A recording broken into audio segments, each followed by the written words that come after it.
चलिए दोस्तों, IT trends के अंतर्गत अब हम पढ़ने वाले हैं अगला टॉपिक जिसका नाम है ई कॉमर्स। आप देखिए यहाँ पे ई का मतलब तो आपको पता चल गया होगा, इलेक्ट्रॉनिक। ठीक है, इसका मतलब क्या है? इलेक्ट्रॉनिक। इलेक्ट्रॉनिक को आप समझ सकते हैं जिसमें कंप्यूटर और इंटरनेट का उपयोग होता है, तो इसको हम क्या बोलेंगे? इलेक्ट्रॉनिक। दूसरी चीज़ होती है कॉमर्स। अब कॉमर्स को हम क्या बोलेंगे? कॉमर्स को बोलेंगे वाणिज्य। क्या बोलेंगे? वाणिज्य, या फिर इसको बोल सकते हैं व्यापार। अब दोनों को मिला लें तो क्या बनता है?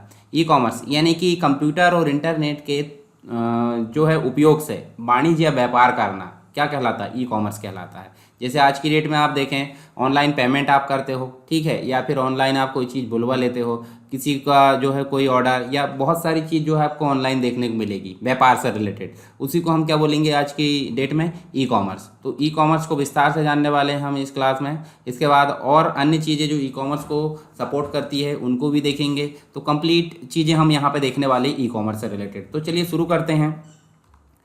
देखिए, ई कॉमर्स इसका मतलब है, देखिए आप ऑनलाइन शॉपिंग को तो हम अलग से देखेंगे, परंतु हम जो है किसी मोबाइल, टैबलेट या कंप्यूटर के माध्यम से किसी भी चीज़ को यहाँ पे जो है ऑर्डर कर देते हैं।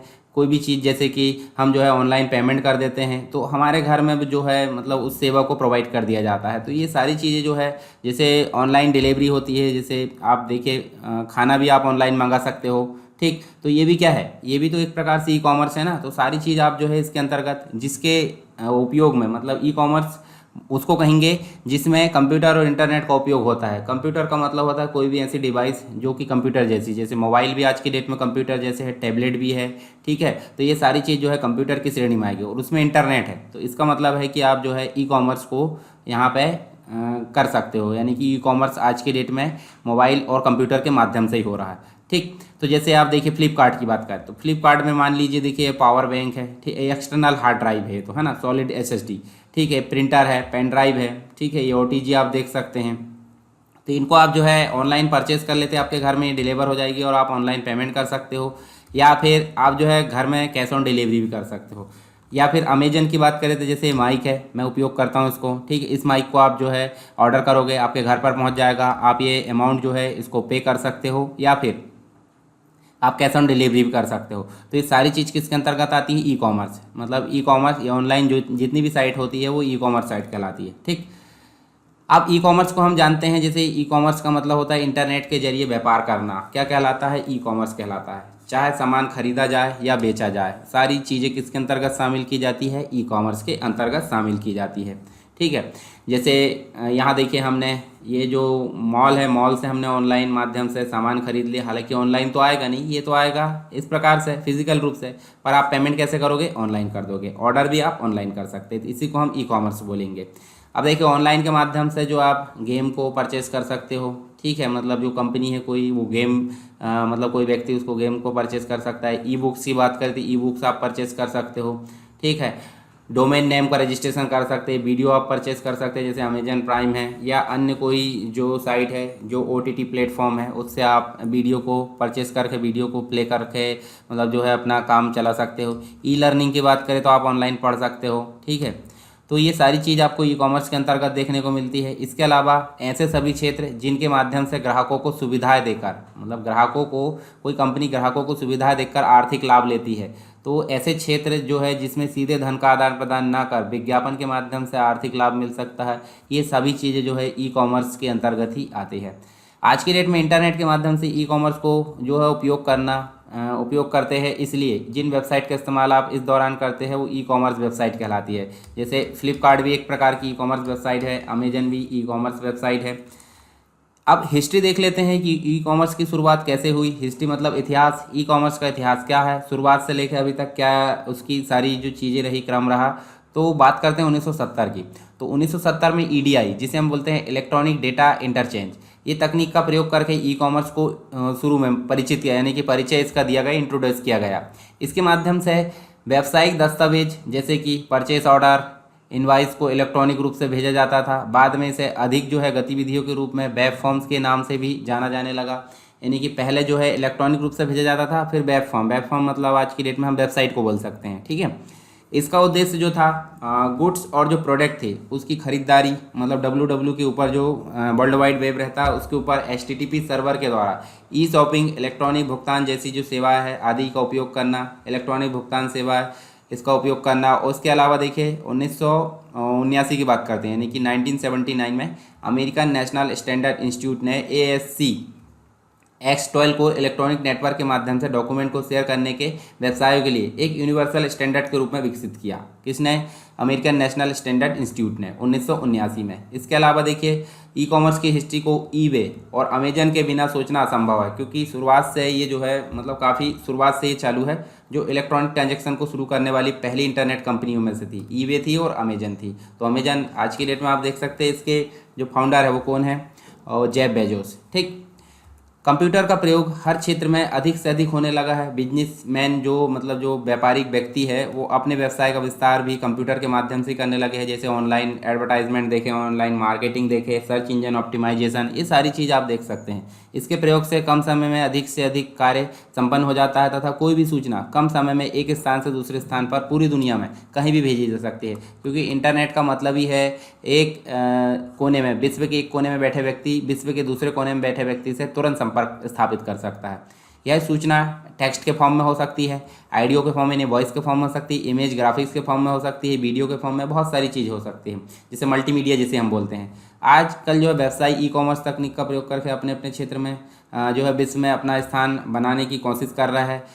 अब स्कोप की बात करें, मतलब ई कॉमर्स का स्कोप क्या है, तो स्कोप तो बताने की ज़रूरत नहीं है, फिर भी हम यहाँ पे जानेंगे, क्योंकि हमको एग्जाम में अगर लिखना हो तो स्कोप हम क्या लिखेंगे। तो ई कॉमर्स अब जो है इंटरनेट पर किया जाने वाला एक महत्वपूर्ण कार्य बन गया है। बहुत सी वेबसाइट में उनके जो प्रोडक्ट है और जो सर्विसेज है, प्रोडक्ट और सर्विसेज को ऑनलाइन खरीदने आदेश की सुविधा उपलब्ध होती है। ठीक है, जैसे अमेजन की बात कर लें हम। ठीक है, इन वेबसाइट को विशेष रूप से ई कॉमर्स के लिए तैयार किया जाता है और इनमें किसी प्रोडक्ट या सर्विस को आदेश देने की विशेषताएं शामिल होती है। वैसे ई कॉमर्स में केवल उत्पादों यानी कि जो प्रोडक्ट होते हैं और जो सेवाएं होती है उसका क्रय विक्रय शामिल नहीं है। ठीक है, इसके अलावा और अन्य चीज़ें भी देखने को मिलती है। इसमें वे सभी व्यापारिक गतिविधियाँ शामिल है जो इंटरनेट और अन्य कंप्यूटर नेटवर्कों का उपयोग करके, जैसे कि इलेक्ट्रॉनिक फंड ट्रांसफ़र इसके अंतर्गत आता है, सप्लाई चेन मैनेजमेंट, ई मार्केटिंग इसके अंतर्गत आता है, online marketing, online transaction processing, electronic data interchange, automated inventory management system, automated data collection, ये सारी गतिविधियाँ किसके अंतर्गत शामिल होती है?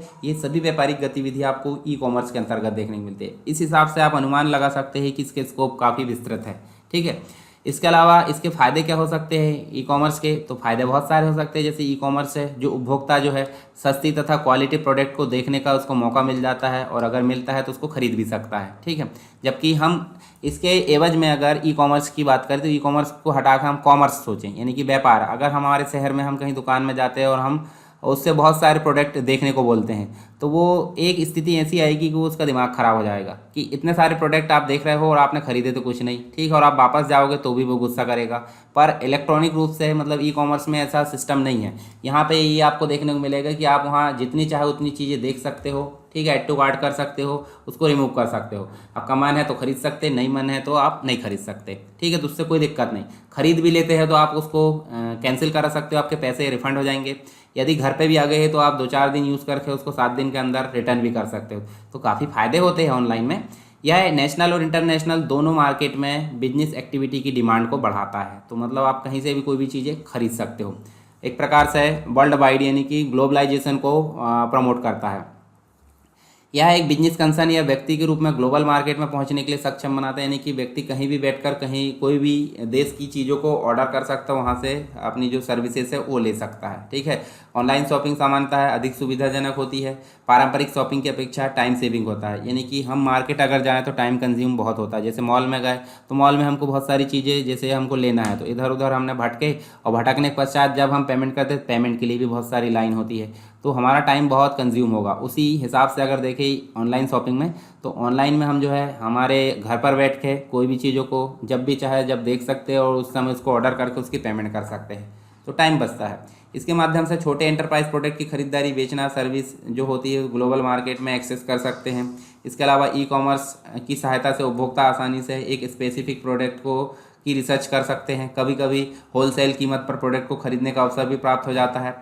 व्यापार की दृष्टि से अगर देखें तो ई कॉमर्स जो है marketing, customer care, processing, information storage और इन्वेंट्री मैनेजमेंट की जो कीमत है उसमें कटौती के लिए काफ़ी महत्वपूर्ण होता है। ठीक है।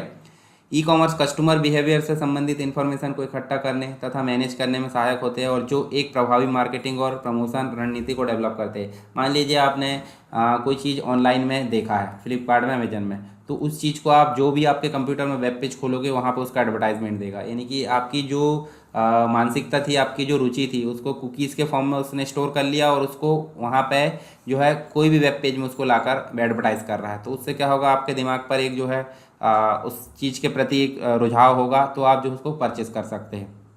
मतलब व्यापार को फ़ायदा होगा एक तरीके से। ई कॉमर्स बिजनेस में या व्यक्तिगत रूप से 24 घंटे सातों दिन जो है इसको एक्सेस कर सकते हैं। इस तरह यह बिजनेस में सेल तथा प्रॉफिट को बढ़ावा देता है। अब घाटे क्या है, देखिए फ़ायदे हैं तो सिंपल सी बात, घाटे भी होंगे। तो घाटे क्या हो सकते हैं, यहाँ देखिए, यहाँ प्रतियोगिता है। ठीक है, प्रतियोगिता स्थिति को विचारने में असमर्थ होते हैं, वातावरण की प्रक्रिया को पूर्वानुमान करने में असक्षम होते हैं, मतलब अक्षमता होती है इसमें। ठीक, उपभोक्ताओं को यह समझने में असफलता होती है कि भाई ई कॉमर्स के माध्यम से खरीदारी कैसे करें। ठीक है, हर किसी को ये मतलब जो है मालूम नहीं होता। जैसे किसी किसी को डर होता है कि ऑनलाइन पेमेंट कर दिए तो धोखाधड़ी ना हो जाए। जैसे कोई फर्जी साइट होती है, वो मतलब डिस्काउंट, जैसे 10,000 की चीज़ है वो 2,000 में दे देते हैं। तो इससे क्या होता है, बहुत सारे जो कस्टमर है, बहुत सारे व्यक्ति धोखाधड़ी का शिकार हो जाते हैं। ठीक है, तो ये भी काफ़ी चीज़ें देखने को मिलती है ई कॉमर्स में। हालांकि जो मतलब एक स्टैंडर्ड साइट से आप खरीदोगे, भरोसेमंद साइट से, तो आपको यहाँ पे दिक्कत नहीं होने वाली। फिर भी कभी कभी हो जाती है लोभ लालच के चक्कर में। बहुत सारे व्यक्ति किसी भी तरह की फाइनेंशियल ट्रांजैक्शन के लिए इंटरनेट का प्रयोग नहीं करते। ठीक, आप देखिए बहुत सारे व्यक्तियों के पास तो यूपीआई भी नहीं रहता। वो आज भी सोचते हैं कि परंपरागत श्रेणी से, परंपरागत तरीके से वो जो है कार्य करे, परंतु समय के अनुसार बदलना बहुत ज़रूरी है। तो जिन लोगों के पास यूपीआई ऑनलाइन ट्रांजैक्शन नहीं है, तो उनके लिए ई कॉमर्स का जो प्रयोग है वो करना काफ़ी कठिन हो सकता है। इच्छित प्रोडक्ट के लिए बहुत सारी जो कॉल्स है तथा ईमेल्स की आवश्यकता होती है, काफ़ी खर्चा बढ़ा देती है। ई कॉमर्स ग्लोबल रूप से आपके लिए दरवाज़ा खोल देता है, अतः ग्लोबल रूप से व्यापारियों के लिए जो कंपटीशन बढ़ जाता है। ठीक है, इसके अलावा ई कॉमर्स का प्रयोग मुख्य रूप से इंटरनेट के माध्यम से किया जाता है। आज इंटरनेट काफ़ी व्यक्ति तथा छोटे व्यक्ति की पहुंच से दूर है, तो इसलिए ये जो है हर एक व्यक्ति पास नहीं पहुंच पाता। ई कॉमर्स वेंचर मुख्य रूप से थर्ड पार्टी पर निर्भर करता है, अर्थात हम बिना इंटरनेट के ग्लोबल मार्केट को एक्सेस नहीं कर सकते। ठीक है, आप टेक्नोलॉजी इन ई कॉमर्स को सहायता देने के लिए कौन कौन सी टेक्नोलॉजी यहाँ पे देखने को मिलती है, उनके बारे में हम यहाँ पे पढ़ने वाले हैं। ठीक है, तो ई कॉमर्स का प्रयोग इलेक्ट्रॉनिक नेटवर्क के ऊपर इंफॉर्मेशन टेक्नोलॉजी के द्वारा सक्षम कराया गया है। मार्केट ट्रांजैक्शन की वैरायटी का वर्णन करने के लिए किया जाता है। ई कॉमर्स प्रतिदिन गतिविधियाँ जैसे प्राइसिंग है, कॉन्ट्रैक्टिंग है, पेमेंट है, गुड्स है, सर्विस है, इनकी डिलीवरी आदि को इलेक्ट्रॉनिक नेटवर्क पर इम्प्लीमेंट करने के लिए उपयोगी होता है। चलिए आगे देखते हैं हम यहाँ पे इलेक्ट्रॉनिक बैंकिंग। अब देखिए, बैंकिंग तो आपने सुना होगा। बैंकिंग का मतलब क्या होता है, मान लीजिए बैंक है। ठीक है, अभी बैंक है, बैंक किसी व्यक्ति का पैसा जमा करेगी, उस व्यक्ति के जमा पैसे के हिसाब से उसको ब्याज भी देगी और उसका एक जो मतलब मेन जो राशि थी, मूल राशि, उसको भी वापस करेगी। अब ये जमा राशि है, ये करंट अकाउंट भी हो सकता है और सेविंग अकाउंट भी। अब देखिए, सेविंग अकाउंट या फिर फिक्स यहाँ पे कुछ समय के लिए हो सकता है, जिसे एफडी बोलते हैं या फिर आरडी भी बोल सकते हैं। तो जो जमा पैसा है कस्टमर का, उसका ब्याज तो उसको मिलेगा ही, परंतु एक समय के पश्चात उसको मिलेगा। तो उस समय तक जो पैसा है वो रखा क्या करेगा, वो इन्वेस्ट कर दिया जाएगा, इन्वेस्टमेंट कर दिया जाएगा। तो किसी पर्टिकुलर व्यापारी को लोन दे दिया जाएगा, उस लोन के बदले में उसको ब्याज भी मिलेगा। इस प्रकार से ये बैंकिंग चलती है। पर ये बैंकिंग जो है आप देख सकते हैं परंपरागत तरीके से मैंने बताया, परंतु इसी को अगर कंप्यूटर और इंटरनेट के माध्यम से हम करें तो उसे बोलते हैं इलेक्ट्रॉनिक बैंकिंग। यानी कि बैंकिंग की सेवाएं अगर हम घर बैठे उपयोग कर रहे हैं तो समझ लीजिए क्या है वो, इंटरनेट के माध्यम से इलेक्ट्रॉनिक बैंकिंग। ठीक, चलिए आगे इसी के बारे में हम पढ़ने वाले हैं। तो आज के समय में बैंकिंग का कार्य अत्यंत सरल हो गया है। इसका श्रेय जो है ई कॉमर्स को मुख्य रूप से जाता है। क्योंकि ई कॉमर्स को क्यों जाता है, जब आप कोई चीज़ ऑनलाइन परचेस करोगे तो सिंपल सी बात है, घर बैठे आप पेमेंट करोगे। घर बैठे पेमेंट करोगे तो आपका पैसा बैंक से कटेगा। ठीक है, बीच में आपका गेटवे लगा रहेगा, यानी कि एजेंट होता है ऑनलाइन, जिसे गेटवे बोलते हैं, जो आपकी बैंक से पैसा निकाल कर ऑनलाइन कंपनी को प्रोवाइड करेगा, जैसे अमेजन को। तो ई कॉमर्स की मुख्य रूप से भूमिका नहीं है ऑनलाइन बैंकिंग में, क्योंकि बैंकिंग का काम जो आप पैसे निकाल कर जो है पेमेंट करते थे व्यापारी किसी को, वो आप ऑनलाइन के माध्यम से कर पा रहे हैं। यानी कि ई कॉमर्स का श्रेय जाता है ना ऑनलाइन बैंकिंग में। पहले कस्टमर के लिए बैंकिंग करना सरल नहीं था। अपने अकाउंट के बारे में विस्तृत जानकारी प्राप्त करना बैंक में जाना पड़ता था, उसी शाखा में जाना पड़ता था जिस शाखा में उसने खुलाया है। जैसे छिंदवाड़ा में हम देखें या फिर कोई भी सिटी में एसबीआई की 4-5 ब्रांच है, तो 4-5 ब्रांच है, एक ब्रांच में जो व्यक्ति ने खाता खुलवाया अगर वो दूसरी ब्रांच से उसकी जानकारी प्राप्त करना चाहे तो उसको जानकारी नहीं दी जाती। परंतु आज की डेट में ऐसा होता है कि नहीं, आज की डेट में बहुत सारे ऐप आ गए हैं, ठीक है, पासबुक वगैरह, एम पासबुक, बहुत सारे हर एक बैंक के आ गए हैं, तो उससे आप जो है अपना लॉगिन करके स्टेटमेंट देख सकते हो, बैलेंस देख सकते हो, ठीक है, किसने कितना पैसा लिया, कितना पैसा दिया, सारी चीज़ आप देख सकते हैं घर बैठे ऑनलाइन बैंकिंग या इलेक्ट्रॉनिक बैंकिंग के माध्यम से। जिस शाखा में उसका अकाउंट खोला होता था मतलब पहले की डेट में, लेकिन इलेक्ट्रॉनिक बैंकिंग में अब जो है आपको इसकी आवश्यकता नहीं पड़ती कि आपको उसी शाखा में जाना पड़ेगा। इंटरनेट के माध्यम से आप घर बैठे पूरी जानकारी प्राप्त कर सकते हैं। इसके लिए उसे उस बैंक के यूज़र नेम और पासवर्ड उपलब्ध कराया जाता है, तो आप उसको लॉगिन करके क्या कर सकते हो, जानकारी को देख सकते हो। बैंक को वेबसाइट मतलब बैंक की जो वेबसाइट है इंटरनेट एक्सप्लोरर में या फिर गूगल क्रोम में डाउनलोड करके नेट बैंकिंग का जो पेज है उसमें यूज़र नेम पासवर्ड के तौर पर आप जो है सारी चीज़ों को देख सकते हैं। इंटरनेट बैंकिंग के माध्यम से कस्टमर अपने अकाउंट से किसी दूसरे अकाउंट में फ़ंड ट्रांसफ़र कर सकता है। इसके लिए बहुत सारी जो है सुविधाएँ आ गई, जैसे यूपीआई के माध्यम से भी आप कर सकते हैं। इसके लिए बैंक में जाने की आवश्यकता नहीं है, इंटरनेट बैंकिंग के माध्यम से बैंकिंग करना अत्यंत सरल हो गया है। अब बात करते हैं इलेक्ट्रॉनिक बैंकिंग, तो हमने देख लिए। ई शॉपिंग, ई शॉपिंग को ऑनलाइन शॉपिंग भी बोलते हैं। देखिए शॉपिंग का मतलब क्या होता है, कहीं आप गए मॉल में, तो मॉल में जाकर आपने कोई चीज़ खरीदे इसका मतलब क्या कहलाएगा, वो कहलाएगा शॉपिंग। पर इसी को हम अगर इलेक्ट्रॉनिक रूप से किसी डिवाइस के माध्यम से, इंटरनेट के माध्यम से क्या कर सकते हैं घर बैठे, जैसे हम फ्लिपकार्ट की बात करें, ठीक है, या फिर हम बात करें अमेजन की, ठीक है, या फिर अन्य जो वेबसाइट है जो ऑनलाइन मतलब ऑनलाइन शॉपिंग की सुविधा उपलब्ध कराती है, उनसे हमने घर बैठे ही इसमें कोई चीज़ों को सर्च करने के बाद उसको खरीद लिए और उसके ऑनलाइन पेमेंट कर दिए, तो इसी को हम बोलते हैं ई शॉपिंग। इसे हम ऑनलाइन शॉपिंग भी बोल सकते हैं, ठीक है। तो देखिए ई शॉपिंग ई कॉमर्स की प्रमुख टेक्नोलॉजी में से एक है, मतलब इसको बढ़ावा देती है। ई शॉपिंग घर बैठे ही इंटरनेट के माध्यम से किसी भी कंपनी के प्रोडक्ट को खरीदने की सुविधा उपलब्ध कराती है। पहले हमें कोई प्रोडक्ट खरीदना होता था तो क्या करते थे, हम बाज़ार जाते थे, शॉपिंग मॉल जाते थे और उसको पसंद करते थे, उसके बाद जो है उसका बिल बनेगा, पेमेंट होगी, इतनी सारी प्रोसेस होती थी। पर ये सारी प्रोसेस को यहाँ पे स्किप कर दिया गया है, यानी कि ऑनलाइन शॉपिंग में हमारा समय भी बचता है, ठीक है, बहुत सारी चीज़ें बचती है।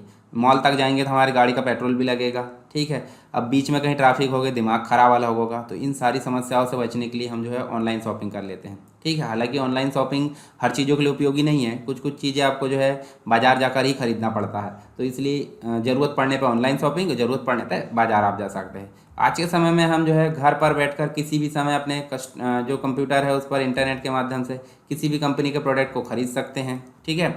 अब कभी कभी तो ये जो है आता है, मतलब हम जो है एक प्रकार से व्यापारी भी बन सकते हैं ऑनलाइन जो ई कॉमर्स वेबसाइट उसमें। इसके लिए हमें अपने कंप्यूटर पर इंटरनेट कनेक्ट होना, उसके पश्चात कोई भी ब्राउज़र ओपन करें, कंपनी की वेबसाइट ओपन करें और उसमें प्रोडक्ट को ख़रीदना चाहते हैं उसको सर्च करें। उसके पश्चात कंपनी के जो प्रोडक्ट है उसकी लिस्ट प्रदर्शित होगी, उसमें से हम इच्छित प्रोडक्ट को क्या कर सकते हैं, ऐड टू कार्ट, और उसको बाय कर सकते हैं। बाय करने के बाद credit card, debit card, internet banking के माध्यम से उसकी पेमेंट कर दें और नियम अनुसार वो हमारे घर में उसको डिलीवर कर देगा एड्रेस पर।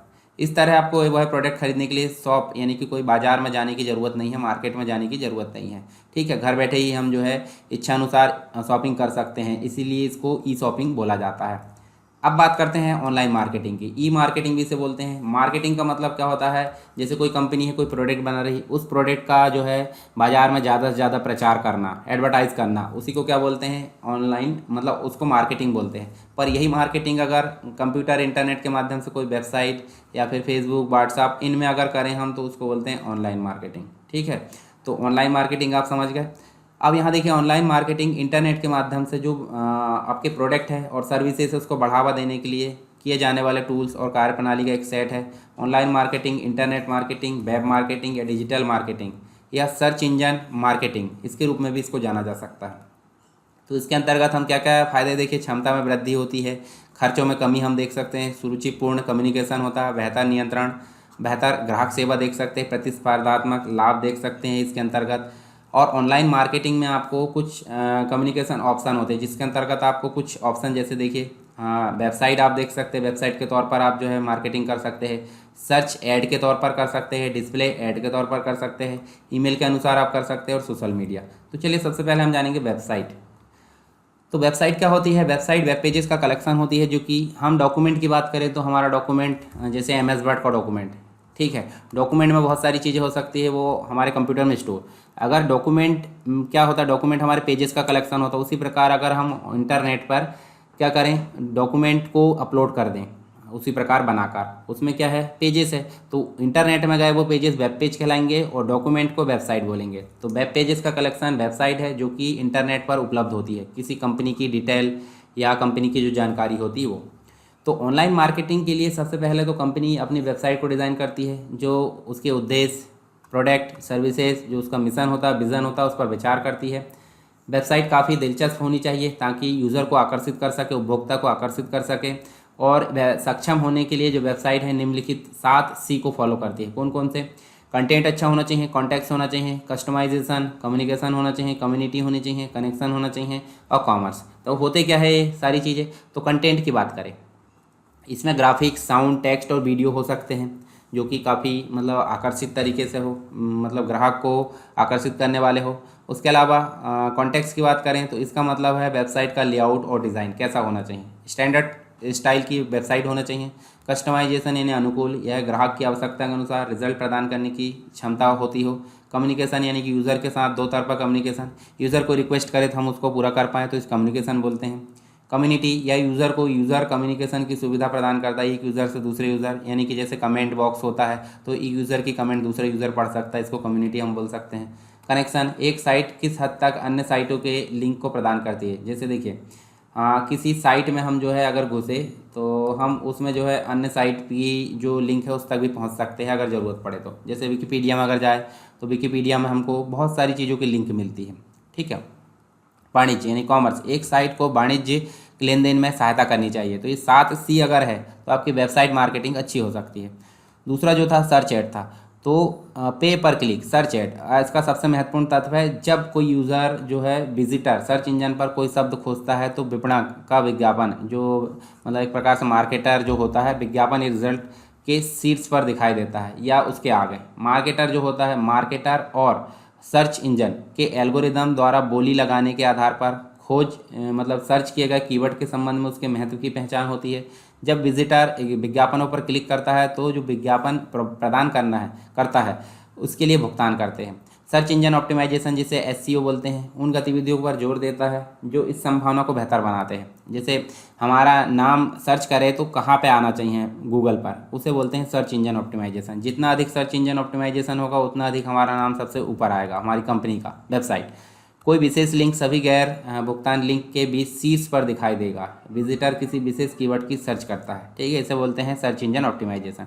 इसके कुछ स्टेप्स है, जैसे देखिए वेबसाइट एनालिसिस होता है, क्लाइंट रिक्वायरमेंट्स होता है, कीवर्ड्स रिसर्च होते हैं, कंटेंट राइटिंग होती है, उसके बाद वेबसाइट ऑप्टिमाइजेशन होता है, SEO और सबमिशन होता है, लिंक बिल्डिंग होती है, रिपोर्टिंग होती है। तो ये SEO की प्रोसेस, सर्च इंजन ऑप्टिमाइजेशन की प्रोसेस होती है। अब डिस्प्ले ऐड की बात करें तो डिस्प्ले ऐड में क्या है, डिस्प्ले ऐड या बैनर ऐड इसे बोलते हैं। एक छोटे आयताकार का मतलब होता है ये वाला, ठीक है, दिखाई देते हैं, जिसमें टेक्स्ट भी होता है, ग्राफिक्स भी होती है, ठीक है। आपने देखा होगा कोई वेबसाइट आप ओपन करते हैं, डाउनलोड नाउ इस प्रकार क्लिक होता है तो वो एक प्रकार से डाउनलोड लिंक नहीं होती, वो किसी कंपनी का ऐड होता है, ठीक है, डिस्प्ले ऐड जिसे बोलते हैं। जो विशिष्ट वेबसाइटों पर प्लेसमेंट पर मार्केटर भुगतान करते हैं, जैसे कोई व्यापारी के द्वारा ऑनलाइन भुगतान कर दिया गया और ऑनलाइन जो कंपनी उसको द्वारा किसी भी वेबसाइट पर उसको प्लेस कर दिया गया, ठीक है, और जिस वेबसाइट पर प्लेस किया गया उसको जो है वेबसाइट मतलब प्लेस करने का पैसा भी मिलता है। लागत वेबसाइट के ट्रैफिक पर निर्भर करती है, मतलब जितना अधिक ट्रैफिक होगा उतना अधिक पे किया जाएगा। विजिटर की संख्या जितनी अधिक होगी लागत उतनी अधिक पे होगी। ईमेल, तो ईमेल मतलब इलेक्ट्रॉनिक मेल, उत्पादक मतलब जो प्रोडक्ट को उत्पादित कर रहा है उचित बिक्री के लिए सबसे अच्छा टूल है, क्योंकि यह विज्ञापनदाताओं को तुलनात्मक रूप से कम लागत पर बड़े दर्शक के साथ कम्युनिकेट करने में सक्षम बनाता है। अब मीडिया मार्केटिंग, सोशल मीडिया मतलब जैसे फेसबुक है, गूगल है, ट्विटर है, ठीक है, गूगल प्लस, इंस्टाग्राम, ये सभी है, लिंक्डइन है। तो देखिए यहाँ इन दिनों मार्केटिंग के उभरते तरीकों में से सबसे अधिक उपयोगी है इंस्टाग्राम, भी आप इसमें ले सकते हैं, वीडियो, ऑडियो, टेक्स्ट, इमेज तथा विभिन्न सोशल प्लेटफॉर्म जैसे फेसबुक है, ट्विटर है, Google plus, Instagram, LinkedIn, Pinterest, ठीक है। इसके अलावा आप देख सकते हैं अन्य कोई जो सोशल मीडिया प्लेटफॉर्म है अपने दोस्तों, रिश्तेदारों, परिचितों और कंपनियों के साथ शेयर करते हैं। विपणक को अपनी जो मार्केटर है उसको अपनी ऑनलाइन उपस्थिति बनाने और अपने ग्राहकों से सीधे जुड़ने की सुविधा प्रदान करती है सोशल मीडिया मार्केटिंग। चलिए अब इसके फ़ायदे क्या होते हैं ऑनलाइन मार्केटिंग के, ये भी हम देख लेते हैं। तो ऑनलाइन मार्केटिंग से कंपनी तेज़ी से आगे बढ़ सकती है और मार्केटिंग एलिमेंट्स की एक विस्तृत जो श्रृंखला है उसके माध्यम से जो टारगेट दर्शक है यानी जो यूज़र है उस तक पहुंच सकती है। ऑनलाइन मार्केटिंग मार्केटिंग के पारंपरिक साधनों पर इसका प्रतिस्पर्धी लाभ होता है। ऑनलाइन मार्केटिंग के माध्यम से यूनिक विजिटर की संख्या का पता लगाना आसान होता है। ठीक, मतलब अब अगर यहाँ हम विज्ञापन टांग दे रास्ते में तो किसने देखा किसने नहीं देखा, कितने लोगों ने पढ़ा, ये हमको पता नहीं चलेगा, पर ऑनलाइन में फ़ायदा होता है। फिर देखिए कॉन्टेक्चुअल प्लेसमेंट यानी प्रासंगिक प्लेसमेंट ऑनलाइन मार्केटिंग की महत्वपूर्ण विशेषताओं में से एक है, जिसमें मार्केटर उन वेबसाइटों पर विज्ञापन खरीद सकते हैं जो अपने स्वयं के उत्पादों और सेवाओं के समान हैं। गूगल पर ग्राहकों द्वारा टाइप किए गए कीवर्ड और बिंग और याहू जैसे अन्य जो इंजन है उसके आधार पर लक्षित दर्शकों तक पहुंचने के लिए विज्ञापन भी दे सकते हैं। अब बात करते हैं नेक्स्ट ई ऑक्शन की। ई ऑक्शन क्या है? देखिए ऑक्शन का मतलब होता है बोली लगाना, मतलब कोई चीज़ है उसकी बोली लगाई जाती है उसको बोलते हैं ऑक्शन। अगर वो इंटरनेट और कंप्यूटर का प्रयोग करके लगाए जा रहे हैं तो उसको बोलेंगे इलेक्ट्रॉनिक ऑक्शन। तो इसी को हम पढ़ लेते हैं थोड़ी सी जानकारी। तो ई ऑक्शन ई कॉमर्स की प्रमुख टेक्नोलॉजी में से एक है। ई ऑक्शन इलेक्ट्रॉनिक रूप से किसी वस्तु की नीलामी की प्रक्रिया होती है। पारंपरिक रूप से पहले यदि किसी वस्तु या प्रोडक्ट जो था स्थान आदि की बोली लगाने के लिए सभी एक स्थान पर एकत्रित होते थे, परंतु आज की डेट में अपने घर पर बैठकर ही समय की बर्बादी ना हो इसके लिए इंटरनेट के माध्यम से ही कोई प्रोडक्ट वस्तु या फिर जो भी चीज़ है वो घर बैठकर ही बोली लगा सकते हैं। इसी को बोलते हैं ई ऑक्शन। इसके लिए इंटरनेट पर उस वेबसाइट को डाउनलोड करते हैं जिसे किसी प्रोडक्ट वस्तु या स्थान की बोली लगाने के लिए बनाई गई है। उस वेबसाइट पर जाकर अपने अमाउंट की बोली को हिट करते हैं। इस तरह सभी व्यक्तियों के द्वारा किए गए हिट से बोली के बारे में पता लग जाता है और सबसे ज़्यादा जिस अमाउंट को देखा जाएगा प्रोडक्ट उसको प्रोवाइड कर दिया जाएगा। ठीक है, समय की काफ़ी बचत होगी। अब नेक्स्ट जो है वो हमारे पास में है ई लर्निंग। लर्निंग तो आपको पता है पढ़ना, पर इलेक्ट्रॉनिक रूप से कंप्यूटर डिवाइस जो भी है उसके माध्यम से पढ़ना। अभी आप अगर ये वीडियो देख रहे हैं तो आपको जो है ई लर्निंग, ठीक है, मतलब आप जो है किसका प्रयोग कर रहे हो? ई लर्निंग का प्रयोग कर रहे हो। मतलब अभी आप अगर वीडियो देख रहे हो तो कोई लाइव क्लास आप ज्वाइन करते हो तो ई लर्निंग के अंतर्गत आती है। तो इलेक्ट्रॉनिक डिवाइस या कंप्यूटर इंटरनेट के माध्यम से आप पढ़ाई करते हो, ऑनलाइन लेक्चर देखते हो तो उसको ई लर्निंग की कैटेगरी में शामिल किया जाता है। तो देखिए ई कॉमर्स का प्रयोग न केवल शॉपिंग, बिजनेस या फिर बैंकिंग के क्षेत्र में किया जाता है, बल्कि शिक्षा के क्षेत्र में भी इसका प्रयोग काफ़ी महत्वपूर्ण योगदान करता है। ई लर्निंग इंटरनेट के माध्यम से किसी टॉपिक के बारे में संपूर्ण जानकारी प्राप्त कराने की प्रक्रिया होती है। समय मतलब आज के समय में इंटरनेट के माध्यम से हम किसी भी विषय, टॉपिक आदि पर सूचना प्राप्त कर सकते हैं, देख सकते हैं। ई लर्निंग इलेक्ट्रॉनिक रूप से घर बैठे ही वीडियो कॉन्फ्रेंसिंग के माध्यम से शिक्षा, जैसे गूगल मीट है, ठीक है, या फिर अन्य कोई इसी प्रकार के मीटिंग सॉफ्टवेयर होते हैं, या फिर आप ऑनलाइन लाइव क्लास ज्वाइन कर सकते हैं, ठीक है, कोई भी लाइव सॉफ्टवेयर से। तो इसको ई लर्निंग की कैटेगरी में शामिल किया जाता है। अब नेक्स्ट हमको देखने को मिलता है इलेक्ट्रॉनिक पेमेंट सिस्टम। ठीक है, इलेक्ट्रॉनिक पेमेंट सिस्टम होता क्या है इसके बारे में हम देखते हैं। पेमेंट सिस्टम तो नॉर्मली ये देख सकते हैं, परंतु इलेक्ट्रॉनिक रूप से कंप्यूटर, इंटरनेट के माध्यम से हम करते हैं। तो इलेक्ट्रॉनिक पेमेंट सिस्टम मतलब कोई ई कॉमर्स में खरीदे गए गुड्स और सर्विसेज के लिए पेमेंट इंटरनेट के माध्यम से किया जाता है, ये तो हमको पता है। इलेक्ट्रॉनिक पेमेंट एक तरह का फाइनेंशियल एक्सचेंज है जो विक्रेता तथा खरीदार के बीच ऑनलाइन स्थापित होता है। ऑनलाइन रूप से विक्रेता और खरीदार के बीच में हमने क्या करे हैं, जैसे हमने पेमेंट कर दिए, ऑनलाइन कुछ खरीदे हैं तो इसी को हम क्या बोलेंगे, इलेक्ट्रॉनिक पेमेंट सिस्टम। ठीक है, इसके अंतर्गत गेटवे यूज़ होता है। इस एक्सचेंज के कंटेंट सामान्यतः डिजिटल फाइनेंशियल जो इंस्ट्रूमेंट है इसके रूप में होते हैं। ये जो है financial credit card number, electronic cash आदि के रूप में होते हैं। पारंपरिक रूप से पेमेंट प्रक्रिया खरीदार और मर्चेंट गुड्स और सर्विसेज खरीदने के निर्णय के पश्चात मर्चेंट इन गुड्स और सर्विसेज को खरीदने के लिए ट्रांसफ़र करेगा तथा खरीदार कैश या पेमेंट इन्फॉर्मेशन है जैसे कि चेक है, क्रेडिट कार्ड है, इन्फॉर्मेशन इत्यादि को मर्चेंट को ट्रांसफ़र करेगा। कैश ट्रांजैक्शन, कैश खरीदार के अकाउंट में मर्चेंट के अकाउंट से फेस टू फेस एक्सचेंज से मूव करेगा। परंतु यहाँ हम देखें इलेक्ट्रॉनिक पेमेंट सिस्टम जिसमें ई कॉमर्स पेमेंट सिस्टम हम एक प्रकार से बोल सकते हैं। ई कॉमर्स को प्रमोट करने की एक टेक्नोलॉजी है इलेक्ट्रॉनिक पेमेंट सिस्टम। तो इंटरनेट बैंकिंग के माध्यम से आप इलेक्ट्रॉनिक पेमेंट कर सकते हैं। क्यूआर पेमेंट, जैसे क्यूआर कोड रहता है उसको स्कैन करें और पेमेंट कर सकते हैं। डेबिट कार्ड के तौर पर कर सकते हैं। ई कैश आप कर सकते हैं। चेक आप दे सकते हैं इलेक्ट्रॉनिक रूप से। कार्ड के द्वारा पेमेंट कर सकते हैं। Contactless payment, UPI, biometric payment कर सकते हैं। यूपीआई पेमेंट मोबाइल वॉलेट के थ्रू जैसे पेटीएम वगैरह है। स्टोर वैल्यू कार्ड हो सकता है, स्मार्ट कार्ड हो सकता है। तो ये सभी जो है इलेक्ट्रॉनिक पेमेंट सिस्टम के प्रकार है, यानी कि ई कॉमर्स पेमेंट सिस्टम है। ई कॉमर्स साइट इलेक्ट्रॉनिक भुगतान का उपयोग करती है। ठीक है, जब आप सामान और जो प्रोडक्ट है और सर्विसेज ऑनलाइन खरीदते हैं तो आप इलेक्ट्रॉनिक माध्यम से उपयोग करके उनका भुगतान करते हैं। नकद या चेक का उपयोग किए बिना जो है इस तरीके को ई कॉमर्स भुगतान प्रणाली कहा जाता है। मतलब नकद का उपयोग भी नहीं होता और ना तो चेक का, तो इसका उपयोग नहीं किया जा रहा है, यानी कि हम इलेक्ट्रॉनिक पेमेंट सिस्टम का उपयोग कर रहे हैं। इसे ऑनलाइन या इलेक्ट्रॉनिक भुगतान प्रणालियों के रूप में भी जाना जाता है। अब इंटरनेट आधारित बैंकिंग और खरीदारी के बढ़ते उपयोग ने जो है विभिन्न ई कॉमर्स भुगतान जो प्रणाली है उसमें वृद्धि की है। जैसे अभी हमने देखे बहुत सारी चीज़ें, वॉलेट वगैरह देखे।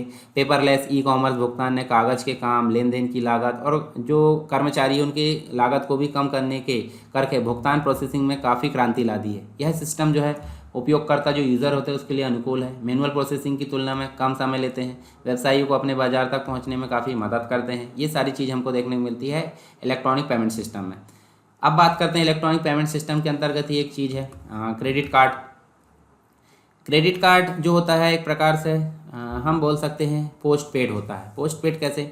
जैसे पोस्ट पेड सिम होती है ना, जितना बिल आए उतना आपको भुगतान करना है, वैसे ही आप जितना इसमें लेन देन करोगे उतना आपको भुगतान करना होगा बैंक को। पर एक डेबिट कार्ड भी होता है, डेबिट कार्ड प्रीपेड हम बोले, बैंक में जो पैसा रहेगा उसका ही आप खर्च कर सकते हो, दूसरा आप नहीं कर सकते। परंतु क्रेडिट कार्ड बैंक लोन दे देगा, एक प्रकार से लोन ही तरीके से चलता है, पर इसको पे करना होगा एक निश्चित अवधि में। ठीक है, अब क्रेडिट कार्ड ई कॉमर्स लेन देन के लिए सबसे भुगतान, इसको शॉपिंग कार्ड भी बोला जाता है। प्लास्टिक का कार्ड होता है। ठीक है, एक प्रकार से खाते के साथ एक अनोखी संख्या जुड़ी होती है और चुंबकीय पट्टी लगी होती है जैसे सिम में होती है। ठीक है, ये वाली देखिए स्कैन करने के लिए। क्रेडिट कार्ड पढ़ने के लिए किया जाता है इस चुंबकीय पट्टी का। ग्राहक क्रेडिट कार्ड के माध्यम से कोई भी प्रोडक्ट खरीद सकता है और जारीकर्ता बैंक ग्राहक की ओर से भुगतान करता है। मतलब बैंक भुगतान करेगा ना कि ग्राहक करेगा, पर जो ग्राहक है उसको ये कभी ना कभी तो पे करना पड़ेगा। तो इससे क्या होता है, क्रेडिट कार्ड में एक प्रकार से नुकसान भी है कि हम अपनी मर्जी से कुछ भी खरीद सकते हैं, परंतु पैसा नहीं भी है तो बाद में भुगतान तो करना पड़ेगा। डेबिट कार्ड में ऐसा नहीं होता है। ठीक है, मासिक भुगतान चक्र होता है क्रेडिट कार्ड में। देखिए इस प्रकार से कार्ड धारक ग्राहक का नाम होता है, व्यापारी उत्पाद का विक्रेता जो क्रेडिट कार्ड से भुगतान स्वीकार कर रहा है, कार्ड जारीकर्ता बैंक। ठीक है, उसके बाद जो है परिचित बैंक होता है, कार्ड का ब्रांड होता है। तो आप देख सकते हैं यहाँ पे ये क्रेडिट कार्ड। अब डेबिट कार्ड की बात करें, डेबिट कार्ड अलग अलग हो सकता है। जैसे देखिए वीज़ा कार्ड हो सकता है, रुपए कार्ड हो सकता है, कंपनी जो बैंक का नाम हो सकता है, चिप होती है का कार्ड नंबर हो सकता है, कार्ड होल्डर का नाम हो सकता है, वैलिडिटी कब तक है वो देख सकते हैं, इंटरनेशनल है या नेशनल है वो डेबिट कार्ड हो सकता है। ठीक है, यहाँ डेबिट कार्ड लिखा भी है, बैकग्राउंड में कुछ सिक्योरिटी कोड रहते हैं यहाँ पे 3 अंकों के, वो भी होता है यहाँ पे। ठीक है, ऑनलाइन ट्रांजेक्शन के लिए। तो देखिए डेबिट कार्ड जो है भारत का दूसरा सबसे बड़ा ई कॉमर्स भुगतान माध्यम है, जो कि ग्राहक अपनी वित्तीय सीमा के भीतर ऑनलाइन खर्च करता है। वे अपने डेबिट कार्ड से भुगतान करना पसंद करते हैं। डेबिट कार्ड के साथ ग्राहक केवल उन पैसों को उन पैसों का भुगतान कर सकता है जो उसके पास बैंक में रखे हैं, अलग से नहीं कर सकता। ठीक है, स्मार्ट कार्ड भी होता है एक। तो देखिए माइक्रो प्रोसेसर लगा होता है प्लास्टिक का, ये आप देख सकते हैं, जिसमें ग्राहक की व्यक्तिगत जानकारी को संग्रहित किया जाता है और ऑनलाइन लेन देन करने, बिलों के जल्दी भुगतान के लिए धनराशि जो है इसके साथ लोड किया जाता है। स्मार्ट कार्ड लोड किया गया पैसा ग्राहक द्वारा उपयोग के अनुसार कम हो जाता है और उसे अपने बैंक खाते में पुनः लोड करना होता है। अब बात करते हैं इलेक्ट्रॉनिक वॉलेट। तो जैसे आप जेब में पर्स रखते हो, वॉलेट में पर्स रखते हो, ठीक है, अपने जेब में जो है वॉलेट या पर्स रखते हो, तो उसी प्रकार आप मोबाइल में अगर वॉलेट रख रहे हो जिसमें पैसा रहता है, जिससे आप भुगतान कर सकते हो, उसको रिचार्ज भी कर सकते हो वॉलेट को, तो उसे हम बोलते हैं ई वॉलेट। ठीक है, जैसे आप पेटीएम है, फ़ोनपे भी बोल सकते हैं, एयरटेल मनी बोल सकते हैं, गूगल पे बोल सकते हैं। बहुत सारे ई वॉलेट आपको अपने देखने को मिलेंगे जो कि ई वॉलेट के साथ साथ में यूपीआई सपोर्टेड होते हैं। ठीक है, यूपीआई से डायरेक्ट पेमेंट करते हैं। चलिए इनके बारे में देखने वाले हैं। तो ई वॉलेट एक प्रीपेड खाता होता है जो ग्राहक को एक सुरक्षित वातावरण में कई क्रेडिट कार्ड, डेबिट कार्ड और बैंक खाता नंबर स्टोर करने की अनुमति देता है। यह भुगतान करते समय हर बार खाता जानकारी की कुंजी को की को समाप्त करता है। एक बार जब ग्राहक पंजीकृत यानी रजिस्टर्ड हो जाता है तो ई वॉलेट प्रोफाइल बनाता है और जल्दी से भुगतान कर देता है। ठीक है, इसके बाद देखते हैं इलेक्ट्रॉनिक मनी क्या होती है। तो देखिए मनी पैसा तो हम बोल सकते हैं, और अगर वो मोबाइल में है तो इलेक्ट्रॉनिक मनी उसको बोलेंगे। ठीक है, तो देखिए ई मनी लेन देन उस स्थिति को संदर्भित करता है जहां भुगतान नेटवर्क पर किया जाता है, राशि भागीदारी के बिना एक वित्तीय निकाय से दूसरे वित्तीय निकाय यानी कि एक व्यापारी से दूसरे व्यापारी में ट्रांसफ़र कर ली जाती है। ठीक है, बिना कॉन्टैक्ट बिना कॉन्टैक्ट के या कॉन्टैक्टलेस हम बोल सकते हैं। तो ई मनी लेन देन तेज़ी से, सुविधाजनक और बहुत समय यहाँ बचाता है। Credit card, debit card, smart card के माध्यम से किए गए ऑनलाइन भुगतान ई मनी लेन देन के उदाहरण माने जाते हैं, क्योंकि क्रेडिट कार्ड में भी हम डायरेक्ट कॉन्टैक्ट्स में नहीं आते, डेबिट कार्ड में भी कॉन्टैक्ट नहीं आते, स्मार्ट कार्ड में भी, ठीक है। तो ये सब ई मनी के उदाहरण हैं। तो यहाँ देखिए ई कैश जो है लोकप्रिय उदाहरण इसका है। ई कैश के मामले में ग्राहक और व्यापारी दोनों ई कैश जारी करने वाले बैंक या कंपनी के साथ साइन अप करना पड़ता है। एक होता है नेट बैंकिंग। तो नेट बैंकिंग क्या होता है, देखिए इलेक्ट्रॉनिक बैंकिंग या नेट बैंकिंग दोनों एक ही होती है, यानी कि इंटरनेट के माध्यम से हम बैंकिंग की सेवा उपलब्ध करा पा रहा है, ठीक है। उसको बोलते हैं इंटरनेट बैंकिंग या नेट बैंकिंग, मोबाइल के माध्यम से। बहुत सारे ऐप भी आ गए अभी। तो ई कॉमर्स भुगतान करने का एक और लोकप्रिय तरीका है। यह ग्राहक के बैंक से सीधे ऑनलाइन खरीद के लिए भुगतान करने का सरल तरीका है। यह पैसे देने के लिए डेबिट कार्ड या समान विधि का उपयोग करता है जो पहले ही ग्राहक के बैंक में है। नेट बैंकिंग के लिए उपयोगकर्ता को भुगतान उद्देश्यों के लिए कार्ड की आवश्यकता नहीं होती, ठीक है। इसके लिए यूज़र नेम और पासवर्ड मतलब रजिस्ट्रेशन करना पड़ता है, यूज़र नेम पासवर्ड, और OTP आता है, उसको पिन डालना होता है, बहुत सारी चीज़ें। एक होता है मोबाइल पेमेंट। जितने भी UPI पेमेंट और मोबाइल वॉलेट के थ्रू पेमेंट करते हैं हम, वो मोबाइल पेमेंट कहलाते हैं, ठीक है। तो देखिए ऑनलाइन भुगतान करने के नवीनतम तरीकों में से एक मोबाइल फ़ोन के माध्यम से हम पेमेंट करते हैं। क्रेडिट कार्ड या नकद का उपयोग करने के बजाय हम सभी ग्राहकों को टेक्स्ट संदेश के माध्यम से अपनी सेवा प्रदाता को भुगतान अनुरोध भेजना होता, ठीक है, भेजना होगा। और ग्राहक अपने मोबाइल से, जैसे मान लीजिए आप कोई ऑनलाइन पेमेंट कर रहे हो, तो UPI आप स्कैन करें तो आपके मोबाइल में एक टेक्स्ट मैसेज आएगा, उसको क्लिक करोगे तो आप जो है कोई ऐप में पहुंच जाओगे और उसको भुगतान कर सकते हैं। इसी को बोलते हैं मोबाइल पेमेंट। मोबाइल भुगतान प्रणाली स्थापित करने के लिए ग्राहक को बस अपनी सेवा प्रदाता जो वेबसाइट है, जैसे कोई बैंक है उसकी वेबसाइट, एक सॉफ्टवेयर डाउनलोड करना होता है। फिर क्रेडिट कार्ड या मोबाइल बिलिंग जानकारी को सॉफ्टवेयर से जोड़ना होता है। Electronic fund transfer. तो इलेक्ट्रॉनिक फंड ट्रांसफ़र क्या होता है, फंड ट्रांसफ़र मतलब एक अकाउंट से दूसरे अकाउंट में पैसा ट्रांसफ़र करना। अगर वो इंटरनेट के माध्यम से हो रहा है तो वो इलेक्ट्रॉनिक फंड ट्रांसफ़र कहलाएगा। चलिए इसको जान लेते हैं। एक बैंक खाते से दूसरे बैंक खाते में जो पैसा है वो ट्रांसफ़र करने के लिए मतलब एक प्रकार से इलेक्ट्रॉनिक भुगतान विधि यानी इलेक्ट्रॉनिक फंड ट्रांसफ़र उपयोग होता है। खाते एक ही बैंक या विभिन्न बैंक में हो सकते हैं, मतलब एक ही कंपनी हो सकते हैं, अलग अलग कंपनी। इसमें ATM या कंप्यूटर का उपयोग करके फंड को ट्रांसफ़र किया जाता है। इंटरनेट पर आधारित EFT इलेक्ट्रॉनिक फंड ट्रांसफ़र लोकप्रिय हो रही है। इस मामले में एक ग्राहक बैंक द्वारा प्रदान की गई वेबसाइट का उपयोग करता है, बैंक की वेबसाइट पर लॉगिन करता है और दूसरे बैंक को जो है एक प्रकार से पंजीकृत करके उसको ट्रांसफ़र कर देता है। वह उस खाते में कुछ राशि ट्रांसफ़र करने का अनुरोध करता है। ग्राहक बैंक उसी खाते में होने पर या अन्य खाते में जो है राशि हस्तांतरित या ट्रांसफ़र कर ली जाती है। यहाँ देखिए हस्तांतरण अनुरोध एक ACS यानी कि ऑटोमेटेड क्लियरिंग हाउस इसे बोलते हैं, इसको भेज दिया जाता है ताकि राशि को अन्य खाते में स्थानांतरित किया जा सके। राशि ग्राहक के खाते से मतलब जो है वो एक प्रकार से वहाँ से कट जाती है। एक बार राशि अन्य खाते में हस्तांतरित हो जाए उसके बाद ग्राहक को बैंक द्वारा फंड ट्रांसफ़र की सूचना दे दी जाती है। अब बात करते हैं अमेजन पे की। तो अमेजन जो है एक प्रकार की ई-कॉमर्स साइट है जिससे ऑनलाइन पेमेंट, ऑनलाइन ट्रांजेक्शन मतलब एक प्रकार से हम देखें ई-कॉमर्स की सेवा जैसे ऑनलाइन शॉपिंग वगैरह बहुत सारी चीज़ें इसके अंतर्गत देखने को मिलती है। इसी का एक वॉलेट है जिसे हम बोलते हैं अमेजन पे, ठीक है। इसे UPI पेमेंट और अमेजन वॉलेट भी होता है, ठीक है, जिसके अंतर्गत बहुत सारी सेवा होती है। मतलब आप इसमें रिचार्ज भी कर सकते हैं। इलेक्ट्रिसिटी रिचार्ज मतलब मोबाइल का रिचार्ज, ठीक है, इलेक्ट्रिसिटी बिल पे कर सकते हैं, DTH recharge, mobile postpaid bill, credit card का बिल पे कर सकते हैं, जो लोन है रीपेमेंट भी कर सकते हैं, गैस सिलेंडर की बुकिंग कर सकते हैं, इंश्योरेंस प्रीमियम, पाइप गैस होती है, वाटर गैस बिल होता है, लैंडलाइन आप देख सकते हैं, ब्रॉडबैंड, म्यूनिसिपल टैक्स, ठीक है। इसके अलावा गूगल प्ले का रिचार्ज भी कर सकते हैं, सब्सक्रिप्शन ले सकते हैं, cable TV, education fees, recharge and buy FASTag, ये बहुत सारी सेवाएं इसमें रहती है। इसके अलावा देखिए ट्रेन की टिकट, फ्लाइट की टिकट, बस की टिकट, कार इंश्योरेंस और बाइक इंश्योरेंस, इन सभी सेवाओं को आप जो है अमेजन पे से ले सकते हैं।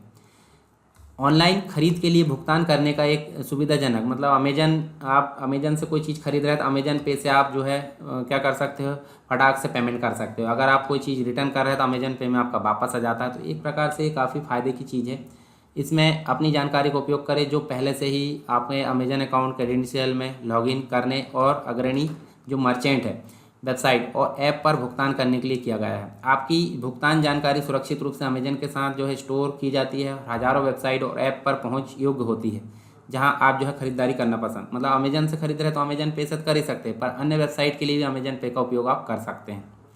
यदि आप अपने जो प्रोडक्ट है उसको ऑनलाइन बेचने की योजना बना रहे तो अमेजन आपको अपने उत्पाद और सेवाओं के लिए भुगतान करने की जो सुविधा है वो प्रदान करता है। अमेजन पर बेचने पर विचार कर सकते हैं। दुनिया के सबसे लोकप्रिय ई कॉमर्स प्लेटफॉर्म में से एक है और अमेजन पर बेचने के लिए जो है मतलब खुद ही से आप रजिस्टर्ड कर सकते हैं। अब बात करते हैं ऑनलाइन फंड ट्रांसफ़र करने के लिए कई माध्यम उपलब्ध है। जैसे आप सुने होंगे एनईएफटी कर दीजिए, तो एनईएफटी का मतलब हो क्या national electronic fund transfer. RTGS भी होता है, बैंक में सुने होंगे आपने, रियल टाइम ग्रॉस सेटलमेंट होता है।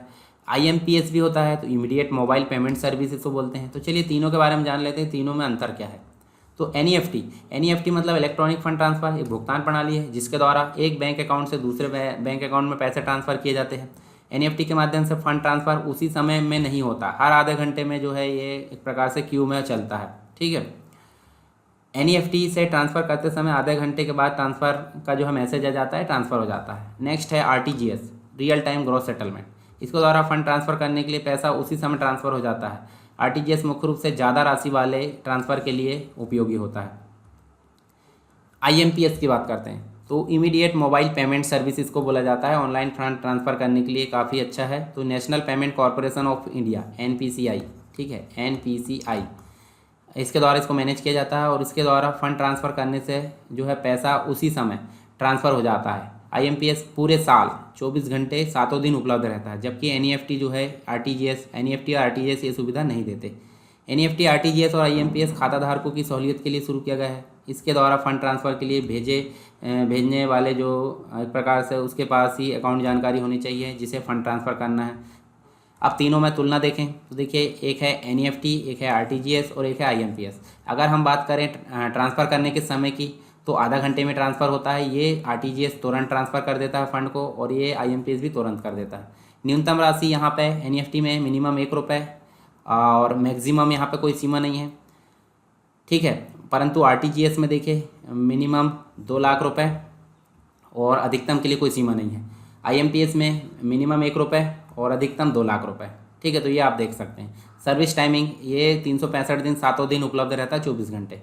ये भी 365 दिन 7 दिन 24 घंटे उपलब्ध रहता है। और यहाँ पे इसको भी कभी कभी देखिए यहाँ पे एनईएफटी के लिए मतलब यहाँ पे टाइमिंग होती है, पर यहाँ पे देख सकते हैं 7 दिन उपलब्ध।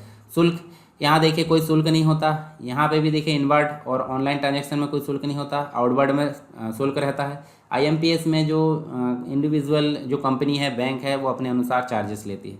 भुगतान का विकल्प ऑनलाइन और ऑफलाइन दोनों हो सकता है एनईएफटी में।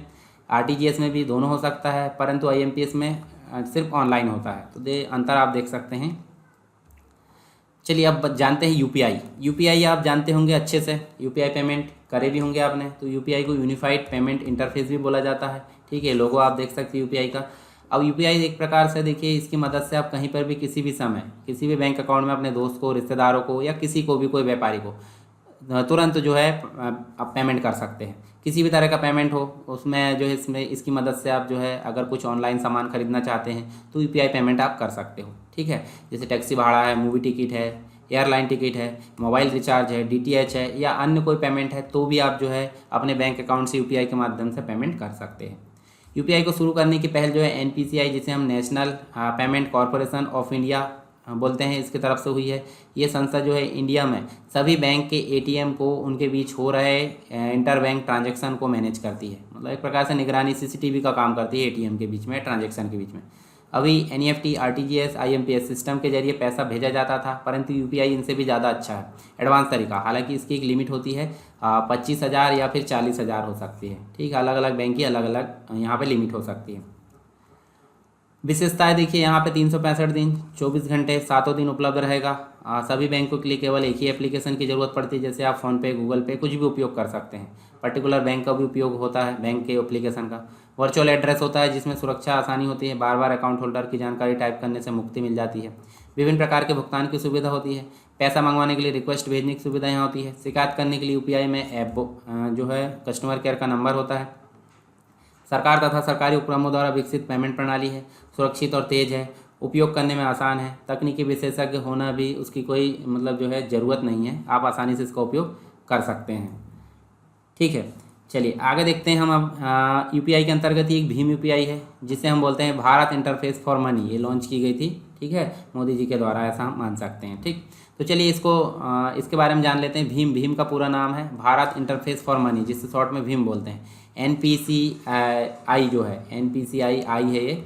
NPCI मतलब national payment corporation of India ने इस ऐप का निर्माण किया है। यूपीआई ये जो है यूनिफाइड पेमेंट इंटरफेस, एक पेमेंट करने का सिस्टम है जो कि भीम ऐप पर काम करता है। अपने एंड्रॉयड फ़ोन में जो है आप इसको इंस्टॉल करें और दो बैंक के बीच में पैसा भेज सकते हैं आसानी से। बहुत सरल है, आसान है, ठीक है। आदान प्रदान करने का जो है अपने मोबाइल नंबर से किसी मतलब जो पैसे है उसको भेज या प्राप्त भी कर सकते हैं। सिर्फ एक बार आपको इस ऐप को डाउनलोड करना है अपने मोबाइल में और रजिस्टर करना है और एक यूपीआई पिन आपको जनरेट करना है। तो आप क्या कर सकते हैं, किसी भी बैंक में जो है ट्रांजैक्शन कर सकते हैं। इसके अलावा आपके मोबाइल में इंटरनेट भी नहीं है तो आप जो है देखिए *99# इसको डायल करें, मनी ट्रांसफ़र कर सकते हैं। इसके लिए आपको देखिए IFSC की ज़रूरत नहीं पड़ती, जो अकाउंट डिटेल में IFSC कोड होता है उसकी ज़रूरत नहीं पड़ती। भीम ऐप का इस्तेमाल आप जो है सेविंग अकाउंट, करंट अकाउंट दोनों के लिए कर सकते हैं और ख़ास तौर पर हिंदी इंग्लिश दोनों में ये प्रादेशिक भाषा में उपलब्ध होता है, ठीक है। चलिए आगे देखते हैं हम यहाँ पे पेटीएम भी एक प्रकार से वॉलेट है और यूपीआई इनेबल्ड है, तो इसका प्रयोग भी आप कर सकते हैं। जैसे आप देखिए पेटीएम का जो पूरा नाम है पे थ्रू मोबाइल, और यहाँ पे देखिए इंडियन इलेक्ट्रॉनिक पेमेंट कंपनी है एक प्रकार से, और पेटीएम के संस्थापक या फाउंडर विजय शेखर शर्मा। ठीक, पेटीएम इसकी जो पेरेंट कंपनी थी 197 कम्युनिकेशन लिमिटेड थी, जो अगस्त 2010 को एक ऑनलाइन मोबाइल रिचार्ज वेबसाइट के रूप में लॉन्च किया गया। लेकिन आज जो है पेटीएम एक पेमेंट बैंक बन गया है। ठीक, आपको ये भी पता होगा, नहीं पता तो आप जान लीजिए, पेमेंट बैंक बन गया। पेमेंट द्वारा जो है पेटीएम द्वारा पेटीएम वॉलेट की सुविधा उपलब्ध कराई जाती है। यूपीआई के माध्यम से भी हम बहुत सारी चीज़ें कर सकते हैं, जैसे online recharge, bill payment, ticket, मिनटों में हम जो है कुछ भी काम कर सकते हैं। जैसे देखिए किसी को स्कैन करके पे कर सकते हैं, किसी के मोबाइल में भेज सकते हैं, अपने अकाउंट में सेल्फ में भेज सकते हैं, किसी के बैंक अकाउंट में भेज सकते हैं, ठीक है। बैलेंस की इंक्वायरी पेटीएम, और इसके अलावा मोबाइल रिचार्ज है, इलेक्ट्रिसिटी बिल है, बहुत सारी चीज़ें इसमें सुविधा उपलब्ध होती है। अब बात करते हैं गूगल पे और फ़ोनपे।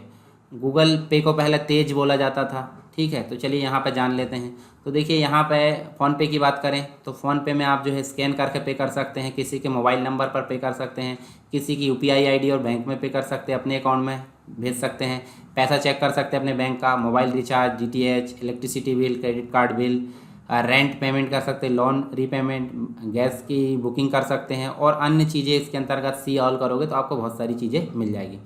गूगल पे में भी आप देखिए, गूगल पे में क्या कर सकते हो, स्कैन कर सकते हो, QR कोड को पे कर सकते हो, पे कॉन्टैक्ट नंबर पर पे कर सकते हैं, फ़ोन नंबर पर पे कर सकते हो, ठीक है। बैंक को ट्रांसफ़र कर सकते हो यूपीआई आईडी में, self transfer, bill payment, mobile recharge, और यहाँ ट्रांजैक्शन भी देखते हैं।